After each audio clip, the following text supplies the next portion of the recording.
Bien, pues vamos a iniciar, hermanos, esta enseñanza de esta mañana. Hemos estado considerando este tema del Club de los Fracasados y hoy vamos a estar hablando de un personaje más en la Escritura. Y vamos a estar considerando, por favor busquen en su Biblia 2 de Samuel 4:4. Ahí tengan en sus Biblias este pasaje. Vamos a estar avanzando en algunos versículos más adelante, pero inicialmente será 2 de Samuel 4:4. Vamos a orar, hermanos, y vamos a pedir al Señor que hable a través de su palabra en esta mañana. Gracias, Señor, por la salvación que nos has regalado, Señor, en tu Hijo Jesús, por la oportunidad, Señor, que nos das de disfrutar, Señor, tu presencia en nuestras vidas, saber, Señor, que estás con nosotros a pesar de las circunstancias, a pesar, Señor, de todas las cosas que pasan a nuestro alrededor. Tú estás con nosotros. Gracias por eso, Señor. En esta mañana que vamos a escuchar tu palabra, te pedimos que abras nuestro corazón, que podamos, Señor, estar atentos a lo que tú tienes para nosotros y ser hacedores, Señor, de tu palabra. En Cristo Jesús. Amén. El hundimiento del Titanic fue una catástrofe marítima ocurrida en la noche del 14 al 15 de abril de 1912, cuando el transatlántico británico RMS Titanic de la naviera White Star Line, que realizaba su viaje inaugural de Southampton a Nueva York, colisionó con un iceberg en el Océano Atlántico frente a las costas de Terranova.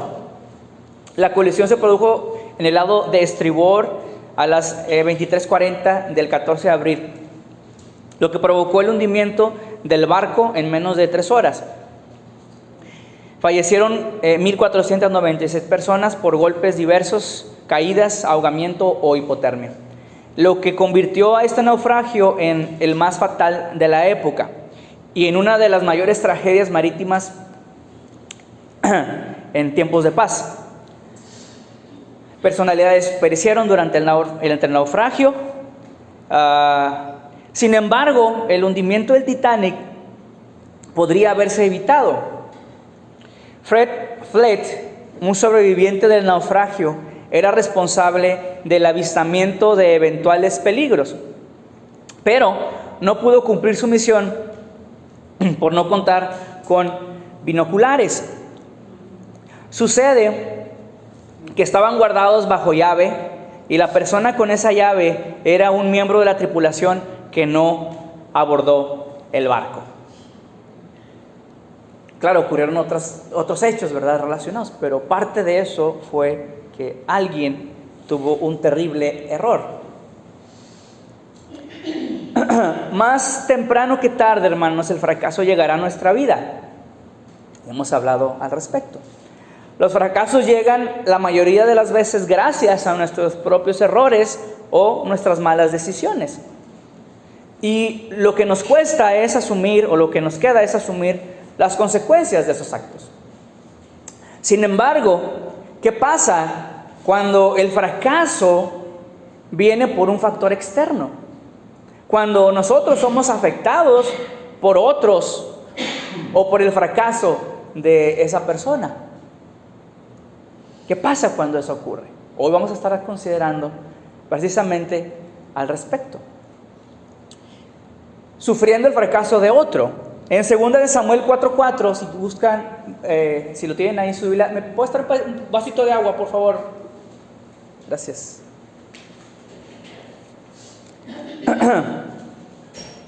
2 de Samuel 4:4 dice lo siguiente, ¿lo tenemos? Y Jonatán hijo de Saúl, tenía un hijo lisiado de los pies. Tenía 5 años de edad cuando llegó de Jezreel la noticia de la muerte de Saúl y de Jonatán.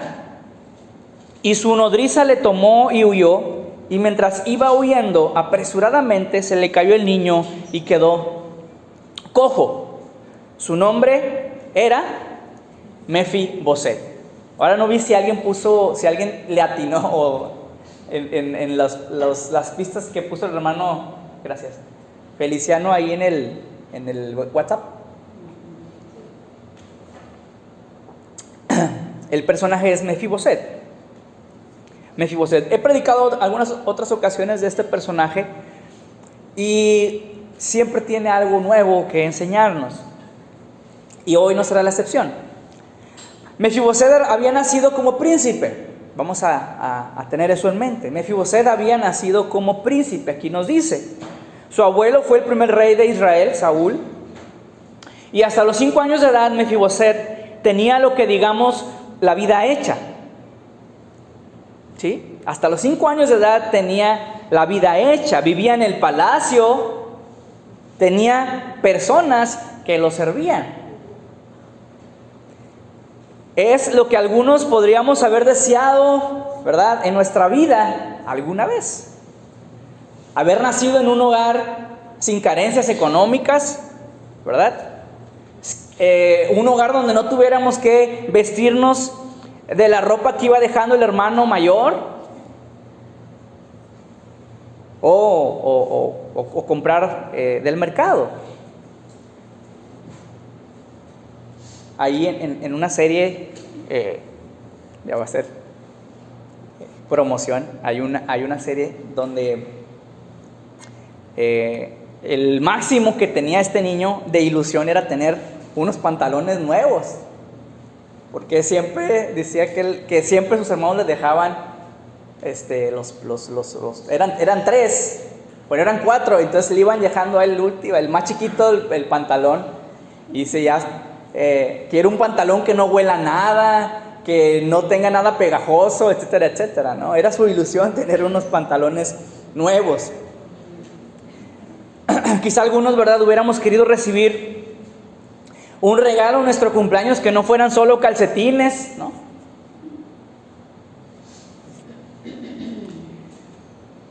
Esa era la vida que tenía Mefiboset. Había nacido como príncipe. Además de eso, digamos, de esa estabilidad financiera, tenía salud. Hasta este momento no había nada mal en él. No había algún padecimiento o alguna enfermedad con la que haya nacido. Sin embargo, esa vida que tenía y el futuro brillante que se avecinaba quedó truncado. Primero por la pérdida del reino, que es lo que dice aquí, ¿verdad? Saúl murió y entonces el reino se perdió. Cuando un nuevo rey llegaba al poder, era común que la familia real quedara confinada en el mejor de los casos y perder sus posesiones. Entonces primero sufrió esa parte, esa pérdida, digamos, de esas posesiones que tenía como príncipe. Pero además perdió algo más. También perdió algo más. Y este versículo dice que a los 5 años de edad, su nodriza, es decir, la persona quien estaba encargada de cuidarlo, dice que salió apresuradamente con él en los brazos. Y entonces en ese, imagino que iba corriendo apresuradamente, dice que se le cayó el niño. Se le cayó de los brazos y entonces fue tan terrible esa caída que dice que quedó lisiado de los pies. Quedó cojo, dice la Escritura. Tanto la pérdida del reino y la discapacidad de Mefiboset fueron cosas que él no propició. ¿Sí? Tanto la pérdida del reino y la discapacidad que estaba sufriendo fueron cosas que él no propició. No fueron consecuencias de decisiones que él tomó. Es más, no tuvo la menor injerencia en ellas. Sin embargo, tuvo que cargar con los errores de otros. Él no hizo nada, pero tuvo que cargar con las consecuencias de otros. ¿Cuántos de los aquí presentes hemos vivido o estamos viviendo las consecuencias de los fracasos de otros? ¿Cuántos de los aquí presentes estamos viviendo las consecuencias de los fracasos de los demás? Quizá ahora los comportamientos que tenemos sean gracias al fracaso de nuestros padres. Haber vivido, por ejemplo, en un hogar lleno de violencia, quizá usted diga que ha provocado que sea o que usted no sea capaz de hablar sin recurrir a la violencia física o verbal, por haber vivido así. O quizá porque viene de un hogar donde jamás recibió amor de sus padres, una palabra amable, y ahora usted no es capaz de mostrar el cariño mínimamente para los suyos, para sus hijos, para su familia. O quizá venga de una relación matrimonial fracasada, un esposo o una esposa que no cumplió su promesa y ahora usted vive en amargura a causa de lo que le hizo esa persona. Mefiboseth, hermanos, estaba sufriendo algo de lo que él no era culpable. Tampoco era culpable. De haber sido un príncipe y de haberlo tenido todo, un futuro brillante, un presente brillante, ahora no era más que un príncipe fracasado. Un príncipe fracasado, sin nada de posesiones, pero además sin sus piernas, sin la capacidad de poder caminar. Ese era Mefiboseth, un príncipe fracasado, gracias a los errores de otros. En 2 Samuel 9, 2 y 3, unos capítulos más adelante, es interesante esto. Esta historia, ¿verdad?, nos lleva a un pasaje, ¿verdad?, de la vida de David, en el cual dice que cuando que conoció a Jonatán o a Jonatán, hijo de Saúl, y entonces dice que cuando se conocieron su alma quedó ligada, se hicieron amigos. Y Jonatán buscaba, ¿verdad?, proteger a David de su padre Saúl, quien quería matarlo. Y algunas veces, varias veces lo protegió, ¿verdad? Y entonces se formó en ellos una amistad muy fraterna y muy entrañable. Y en esa amistad, sabiendo Jonatán que David sería el próximo rey de Israel, le pide, ¿verdad?, que le haga una promesa y le dice que tenga misericordia de sus hijos, de su familia. Y esto que estamos leyendo es consecuencia de esa promesa que David hizo. Dice 2 Samuel 9, 2 y 3, había un siervo de la casa de Saúl que se llamaba Siba, al cual llamaron para que viniese a David, y el rey le dijo: ¿eres tú Siba? Y él respondió: tu siervo. El rey le dijo: ¿no ha quedado nadie de la casa de Saúl a quien haga yo misericordia de Dios? Y Siba respondió al rey: aún ha quedado un hijo de Jonatán, lisiado de los pies. Entonces el rey le preguntó: ¿dónde está? Y Siba respondió al rey: he aquí está en casa de Maquir, hijo de Amiel, en Lodebar.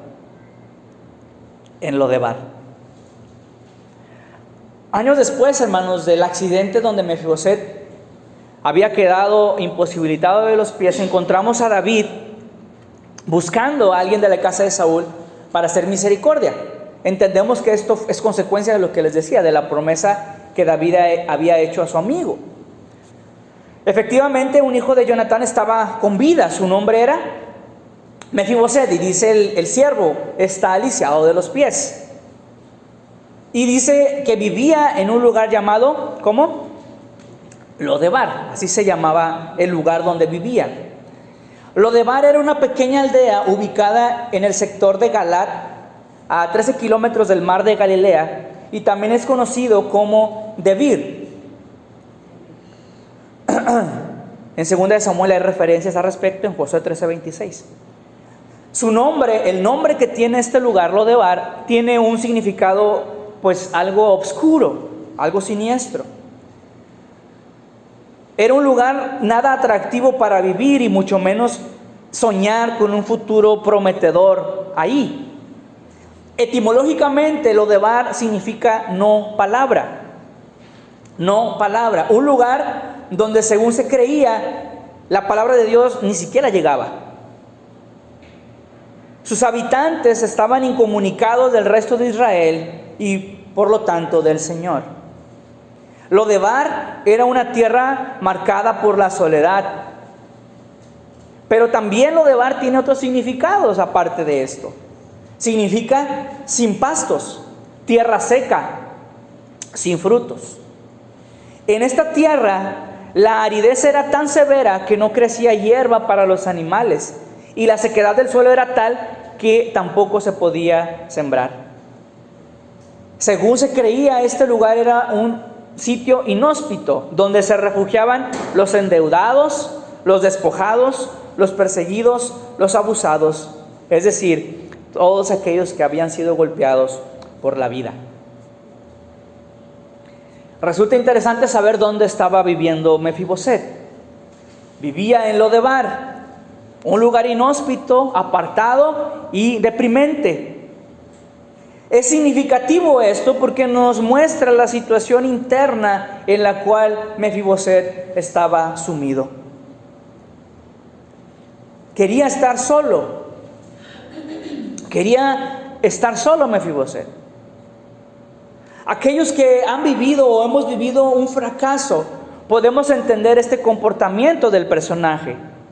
Porque cuando estamos sufriendo, buscamos estar solos, apartarnos de los demás, que nadie me vea, ¿verdad?, que estoy sufriendo. Estar solo, apartado, en un lugar inhóspito, donde nadie podía encontrarlo. Ahí estaba viviendo Mefiboset. Un lugar donde no pudiera escuchar nada, donde no pudiera escuchar a nadie.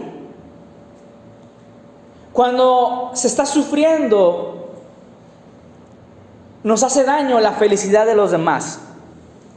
Esto es sumamente humano.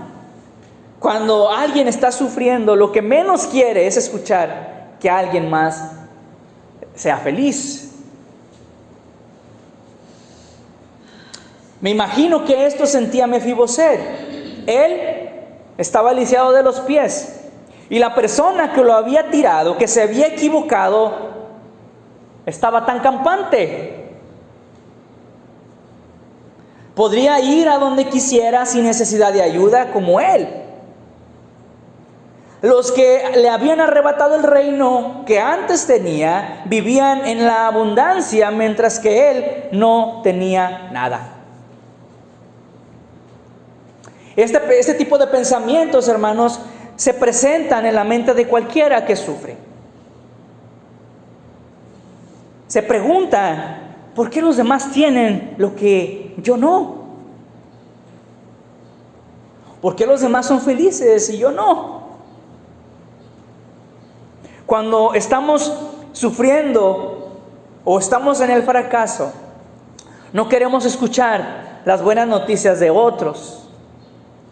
Es más, al contrario, quisiéramos escuchar y saber que los demás también sufren como nosotros. Podemos decir, hermanos, que estar en Lodebar, estar en ese lugar apartado, estar solo, no querer escuchar nada, a nadie, podemos decir que es normal, es parte de la naturaleza humana. Ese episodio, digamos, de querer sufrir o querer estar solo mientras se sufre, no querer escuchar a nadie. Es normal, digámoslo.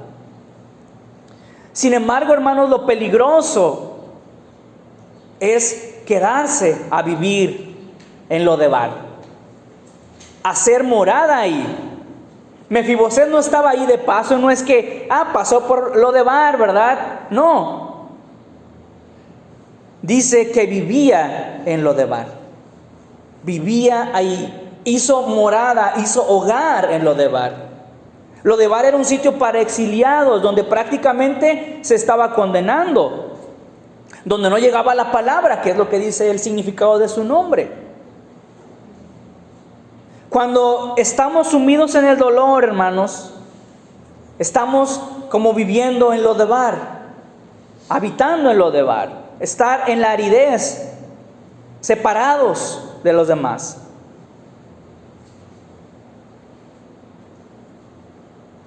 Estamos tan concentrados en nuestro sufrimiento y fracaso, aun y cuando ha sido provocado por los demás, que a veces, hermanos, no somos capaces ni siquiera de escuchar a Dios ni sus promesas. Como que tenemos tapones en los oídos y no escuchamos a Dios ni sus promesas. Nos dicen es que Dios puede ayudarte, es que Dios puede sacarte de donde estás. Pero cuando estamos en Lodebar, viviendo en Lodebar, ni siquiera la palabra de Dios llega a nuestros oídos.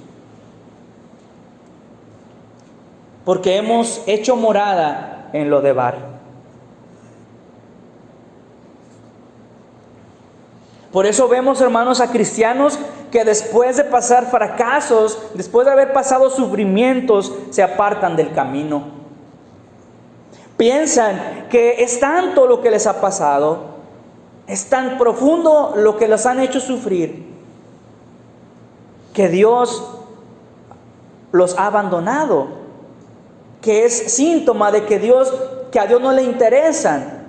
Y entonces, hermanos, se quedan a vivir en Lodebar, en ese sitio inhóspito, separado, apartado, donde no llega la palabra, donde se está solo.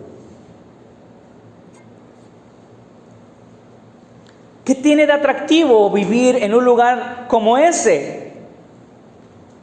¿Qué tiene de atractivo estar en un lugar árido e inhóspito?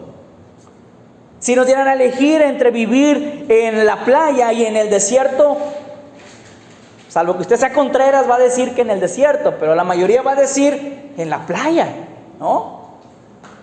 O en el bosque. Mefiboset se había acostumbrado tanto, hermanos, al paisaje árido y aislado que no recordaba otro. Hay personas que pareciera, hermanos, que quieren, aún teniendo la oportunidad de salir del desierto, de ese lugar inhóspito, pareciera que se internan más en él. Están rumiando y rumiando su fracaso. Constantemente están recordando lo que les pasó, lo que les hicieron, lo que les dijeron, y cada vez se internan más y más en Lodebar.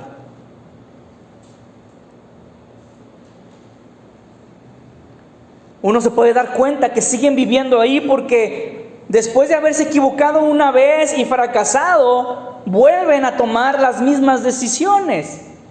O lo que es peor, decisiones más peligrosas, todavía peores que las anteriores. Son aquellos que tropiezan con la misma piedra. Dice que el ser humano es el único animal que vuelve a tropezar con la misma piedra. Y entonces, hermanos, se acostumbran a Lodebar. No conocen otro lugar que no sea Lodebar. Siguen sumidos en él. La psicología, hermanos, tiene un concepto que denomina patrón de conducta, el cual establece que los patrones que se repiten son producto de una o varias generaciones atrás, tomando en cuenta que si se repiten patrones provenientes de uno de los progenitores, seguramente estos a su vez habrán sido transmitidos por los padres de este. y así de forma sucesiva, dejando como resultado la puesta en escena de conductas repetidas de antepasados sin que se les haya conocido. Es decir, un hombre que golpea a su esposa, lo que dice la psicología, un hombre que golpea a su esposa con seguridad viene de un hogar donde el padre de éste golpeaba a su madre. Por lo tanto, seguramente los hijos de él repetirán esta conducta. Es decir, la psicología enseña, hermanos, que somos víctimas de los patrones que heredamos. Que lo que hago está condicionado a lo que otros me hicieron o a lo que vi o escuché.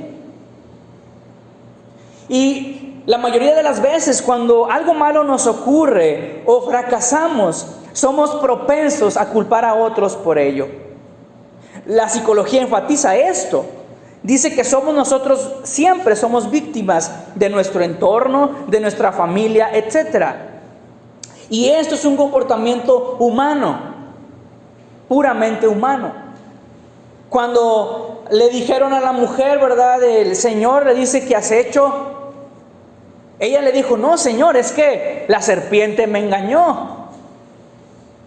Y luego le preguntaron a Adán, ¿y luego tú? No, Señor, pues es que la mujer que me diste, es todavía peor culpando a Dios. La mujer que tú me diste, no la escogí yo, tú me la diste, me dio el fruto y yo comí.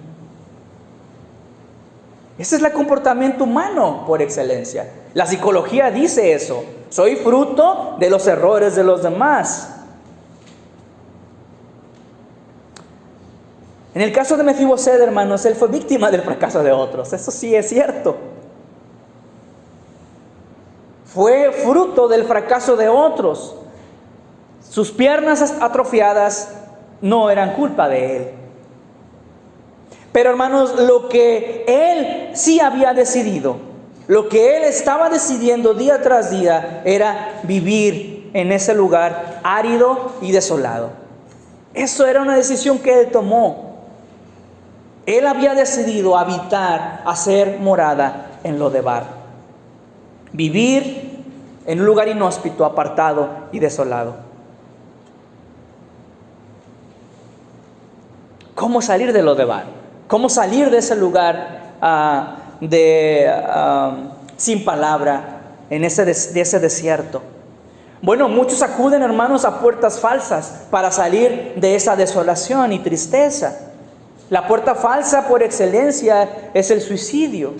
Es tanto el dolor, es tanto el sufrimiento, es tanto el querer estar solo, dejar de sufrir, que se recurre al suicidio. Las drogas es otra manera de que se busca para salir de la realidad. Otros buscan ayuda profesional, ¿no? Y quizá por algún tiempo lo logran, se quebró se rompió. Por un tiempo quizá, ¿verdad? Esas personas logran salir, ¿verdad? Por un tiempo de Lodebar, o de esa tristeza que tienen.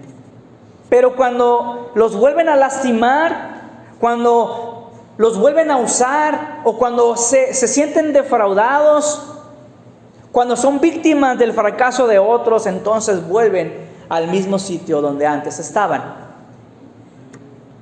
Entonces, ¿cómo salir de Lodebar? Segunda de Samuel 9, 1 al 10. Leímos los primeros versículos, vamos a continuar con la lectura. Dice el versículo 4 de Segunda de Samuel 9. Cuando estamos continuando la lectura, le preguntaron, ¿dónde está? Le pregunta David a este hombre. Le dicen que está en Lodebar. Está en la casa de Maquir, hijo de Amiel, en Lodebar. El versículo 5 dice, entonces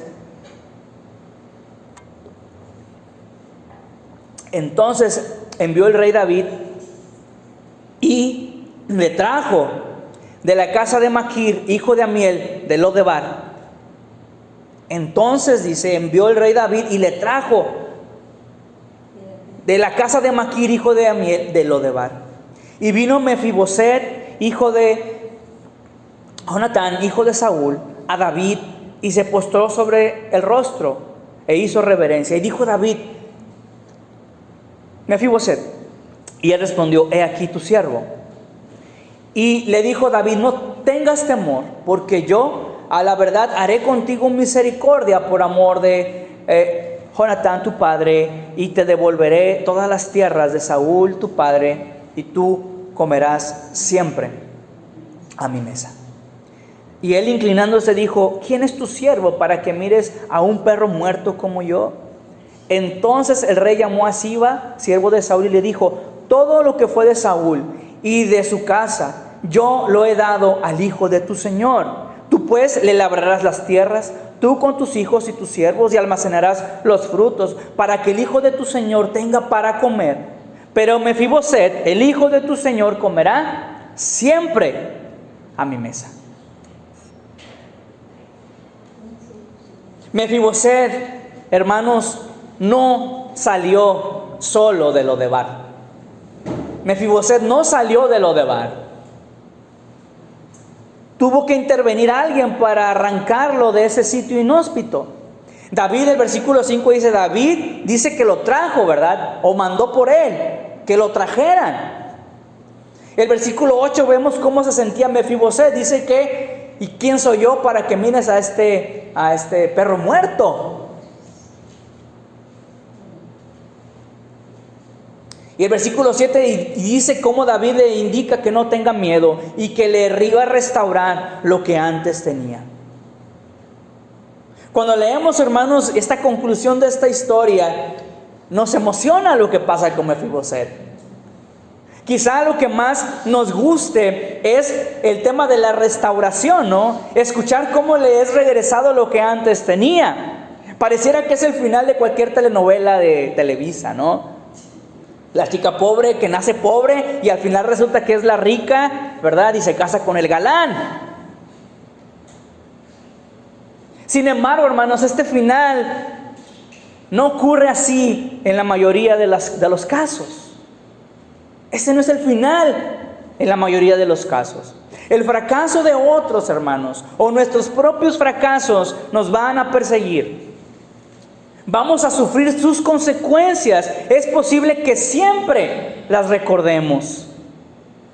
Lo de Mefiboset, hermanos, no fue una crisis momentánea que tuvo que atravesar. El fracaso de otros lo marcó para siempre.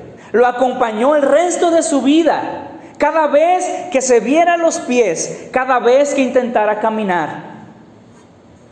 Mefiboset sí recibió, digamos, esa estabilidad financiera que antes tenía. Sin embargo, no recibió la salud de regreso. No recibió la movilidad de sus piernas. El fracaso de la nodriza estaría siempre presente. Podría estar vestido ahora con ropa elegante, pero sus piernas seguirían inútiles, inmóviles. Seguramente siempre recordaría el fracaso de esa nodriza que le había arruinado sus pies. Pero lo maravilloso de esta historia, hermanos, no es que le fue restaurado sus posesiones terrenales a Mefiboset, sino que fue sacado de Lodebar para nunca tener que regresar ahí. Lo maravilloso de esta historia, hermanos, no es que le fue restaurado sus posesiones terrenales, sino que Mefiboset fue sacado de Lodebar para nunca regresar. Y le fue dado un lugar en la mesa del rey.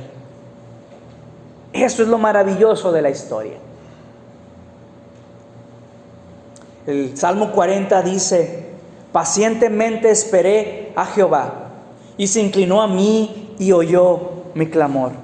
Y me hizo sacar del pozo de la desesperación, del lodo cenagoso. Puso mis pies sobre peña y enderezó mis pasos. Puso luego en mi boca cántico nuevo, alabanza a nuestro Dios. El único que puede arrebatarnos de Lodebar, hermanos, es el Señor.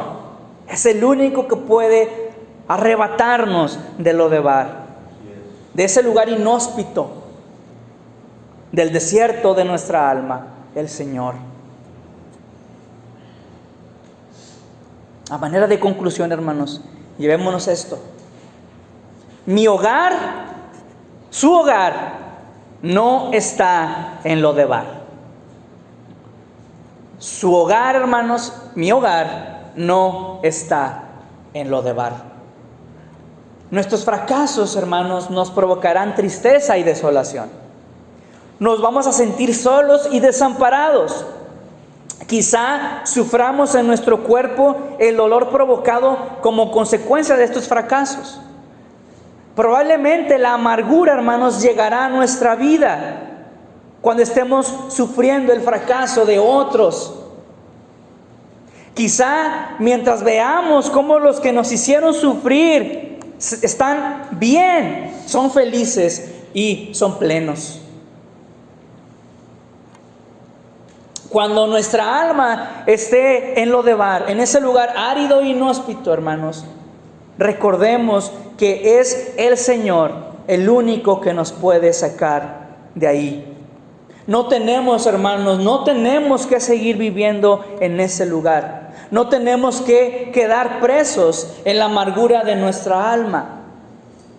Dios nos da su poder para dejar ese lugar de desolación.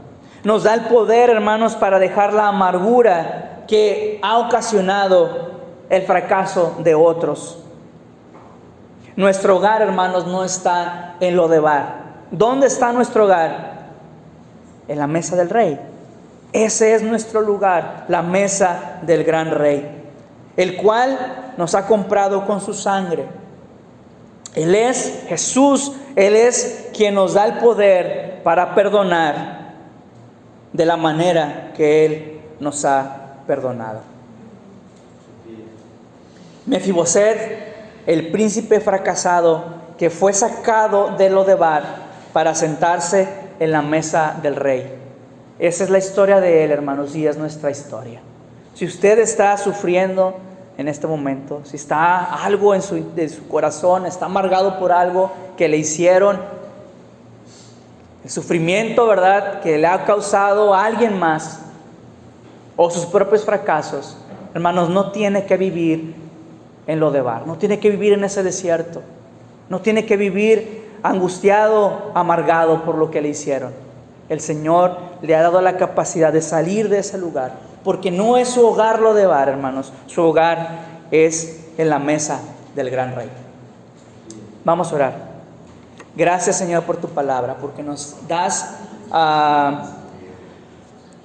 la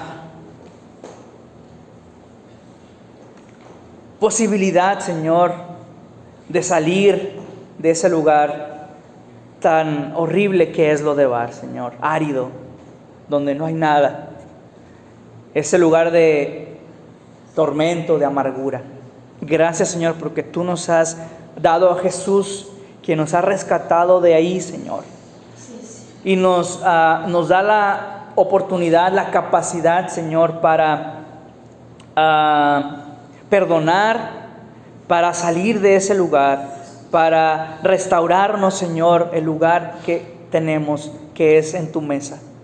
Ayúdanos, Señor, siempre a pensar que tenemos, Señor, contigo un hogar, un lugar mejor, que no tenemos que vivir en Lodebar, que tenemos un lugar en tu mesa. Gracias, Señor, en el nombre de Cristo Jesús. Amén.